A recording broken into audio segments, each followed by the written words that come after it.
आने दीजिए भाई आगे सर।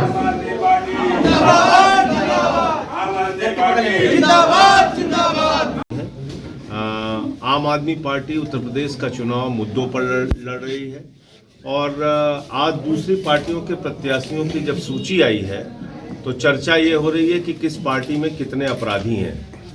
आम आदमी पार्टी की जब सूची आई तो उसमें ये चर्चा हो रही है कितने डॉक्टर हैं, कितने इंजीनियर हैं, कितने अधिवक्ता हैं, कितने पत्रकार हैं, कितने पोस्ट ग्रेजुएट हैं, कितने MBA हैं, कितने IITN हैं, कितने US में पढ़ाई करके आए हैं, कितने पूर्व IAS हैं। तो मुझे लगता है कि ये एक बेहतरीन काम आम आदमी पार्टी ने किया है कि अच्छे मुद्दे और अच्छे प्रत्याशी यानी जनता के लिए एक अच्छी योजना और उनके सामने एक अच्छे उम्मीदवार के रूप में विकल्प आम आदमी पार्टी ने देने का काम किया है।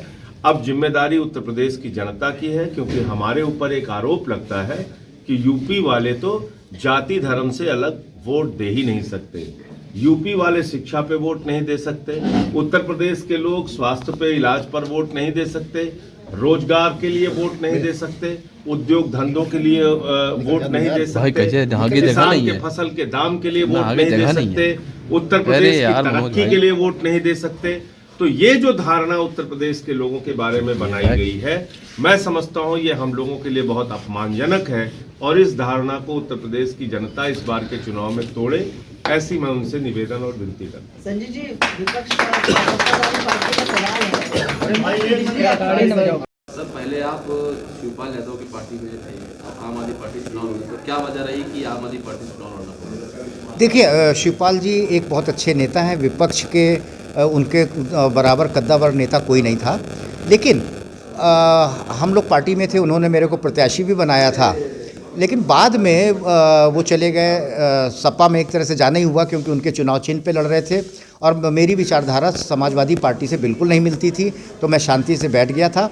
लेकिन आदरणीय केजरीवाल जी, आदरणीय संजय जी ने मेरे ऊपर विश्वास जताया एक पूर्व सैनिक पे, और मेरे को बोला कि आप प्रत्याशी आप हमारे बन जाइए, और मैं प्रत्याशी बन गया और मैं चुनाव आम आदमी पार्टी से लड़ रहा हूँ क्योंकि एक आम आदमी हूँ।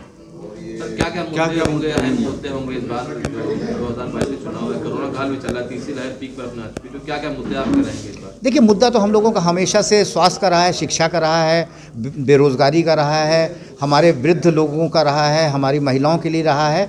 और जिस तरह से हमारे घोषणा पत्र जिसको हम गारंटी कार्ड कहते हैं, उसमें हम लोगों ने कहा है कि टोटल पूरे प्रदेश के बजट का 25% हम लोग शिक्षा पे खर्च करेंगे।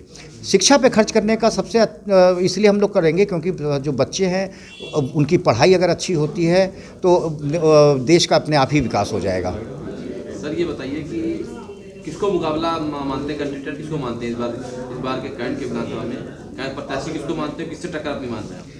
देखिए, मैं टक्कर किसी से नहीं मान रहा हूं क्योंकि हमारे सामने तो अभी कोई आया नहीं है। वो लोग मेरे से टक्कर मान रहे होंगे क्योंकि आप सर्वे करा लीजिए, मैं जीत के आ रहा हूँ। 19 पड़ेगा, कौन 19 पड़ेगा?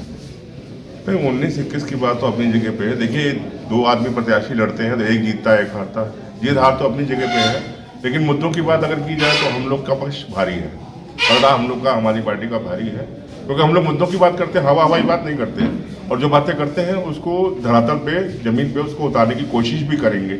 ये नहीं कि मतलब खाली कह दिया बाद में उसको मुकर गए, तो जुमलेबाजी थी, चुनाव में वादे किए जाते हैं बाद में उसको तोड़ दिया जाता है, वो हम लोगों ने नहीं सीखा है। हम जो कहते हैं उसको करते हैं। अगर हमने दिल्ली में वादे किए तो केजरीवाल जी ने पूरी लिस्ट बना ली उसकी कि हमने क्या वादे किए थे, और एक एक करके उन वादों को पूरा करते गए, उसको टिक मार्क करते गए कि हम ये वादे जनता से हमने किए थे, हम ये पूरे करते जा रहे हैं। और हम आज भी कहते हैं कि अगर यूपी में आप हमको लाएंगे तो हमसे स्टाम्प पेपर पे आप लिखवा लीजिए, आज भी हम कहते हैं कि आप लिखवा लीजिए कि हम जो कह रहे हैं वो हम करके दिखाएंगे, और नहीं कर पाए तो फिर दोबारा आपसे हम वोट मांगने नहीं आएंगे। मुद्दे क्या है आपके?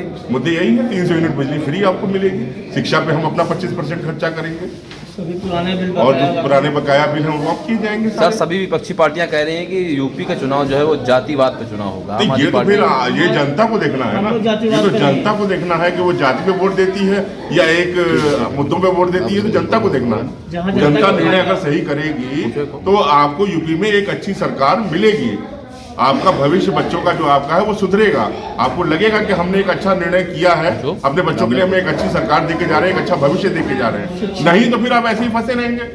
ऐसे ये जाल फैलाते हैं जो नेता लोग, ये ऐसे फंसे रहेंगे यहाँ हमेशा। सिर्फ चुनाव में होता है। सर जनता को क्या मैसेज देना चाहेंगे, कैंट विधानसभा की जनता को क्या मैसेज देना चाहेंगे? भाई हम तो यही कहेंगे, जनता से आम आदमी पार्टी को ही वोट दीजिए। आप अपने बच्चों का भविष्य सुधारिए।